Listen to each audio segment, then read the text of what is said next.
মই আৰামত চাম, ৰাইজক কষ্ট দি নাচাওঁ, কাৰণ মোৰ ইয়াৰ পৰা পলিটিকেল মাইলেজ ল'বলগীয়া নাই। প্ৰথমতে ৰাইজ, পিছত ৰজা। গতিকে ৰাইজে আগত চাব, মই পিছত চাম।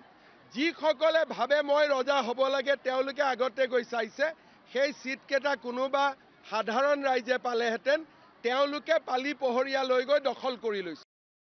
গতিকে সদায় মনত ৰাখিব, জুবিন ৰাইজৰ সম্পত্তি আছিল, ৰজাৰ সম্পত্তি নাছিলে। গতিকে ৰজা পিছত থাকিব, ৰাইজ আগত থাকিব। যিসকলক ভোট লাগে তেওঁলোক আগত গৈছে, মোকতো তেনেকুৱা ভোট নালাগে। সেইকাৰণে তেওঁলোকে কালি চোৱাৰ কাৰণে কিমান সাধাৰণ মানুহে চাব নোৱাৰিলে। কোনোবাই 200টা টিকট লৈ লৈছে, কোনোবাই 300টা টিকট লৈ লৈছে। গতিকে ৰজাই লাষ্টৰ লাইনত থিয় হ'ব শিকিব লাগে।